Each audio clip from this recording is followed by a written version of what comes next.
Hello दोस्तों, आपका सभी का क्या हाल है। आज मैं आपका दोस्त इंद्रजीत फिर से लेकर आ चुका हूँ एक अच्छी और इंस्पिरेशन स्टोरी।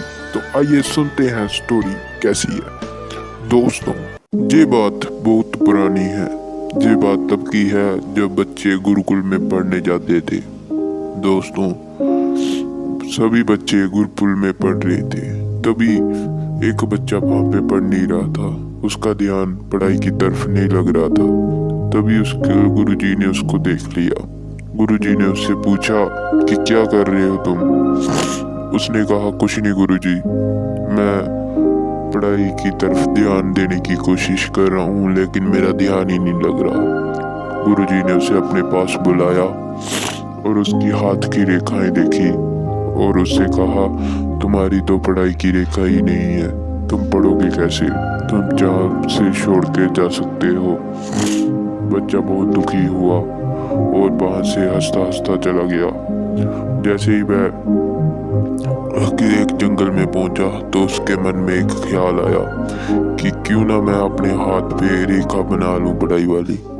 उसने एक नुकीली लकड़ी ली और उससे अपने हाथों पर रेखाएं बना दी और दौड़ता हुआ गुरुजी के पास गया और उसने कहा कि गुरुजी देखिए, मेरे हाथ पे भी पढ़ाई वाली रेखा है, क्या मैं आप पढ़ सकता हूँ। तो गुरुजी उसको देख के बहुत प्रसन्न हुए।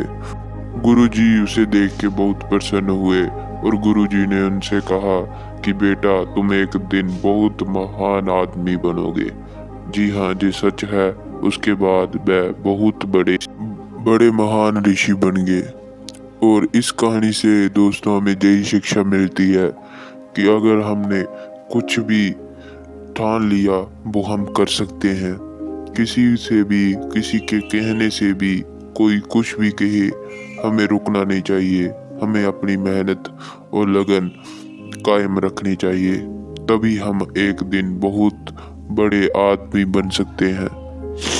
आप सभी को ये कहानी अच्छी लगी होगी। अब मैं आपको एक और कहानी बताना चाहता हूँ। दोस्तों, ये बात गुरुकुल में पढ़ने वाले बच्चों की है। सभी बच्चे मेडिटेशन कर रहे थे, लेकिन एक बच्चे का ध्यान ही नहीं लग रहा था। वह कभी इधर देख रहा था, कभी उधर देख रहा था। उसे बार बार अजीब सी आवाजें सुनाई दे रही थी। कभी वो वहां पे बहुत सा शोर था तो वो डिस्टर्ब हो रहा था।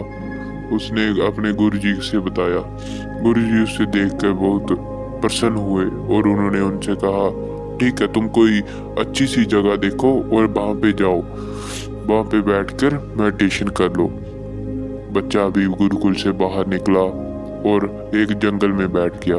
जैसे वो जंगल में बैठा, वहां पे उसने देखा कि वहां पर चिड़ियों की आवाज आ रही है। वहां से उठकर चला गया। उसने एक पहाड़ पर बैठा तो पहाड़ पर हवाएं की आवाज आ रही थी। फिर वहां पे उसने एक नहर देखी। नहर देखने के उसने सोचा कि क्यों ना मैं नहर के बीच में बैठकर मेडिटेशन करूं। वो बैठ गया और उसे बहुत अच्छा लगा। अब वो रोज ही गुरुकुल से चला जाता और नहर के बीच बैठकर, किश्ती पे बैठकर वहां पे मेडिटेशन करता। अब दिन बीत गए। एक दिन क्या हुआ कि वहां पे उसे कुछ आवाज आई और उसने क्या किया, उसने देखा और एक बहुत बड़ी किश्ती उसकी तरफ आ रही थी। उसने बहुत जोर से रुलाया।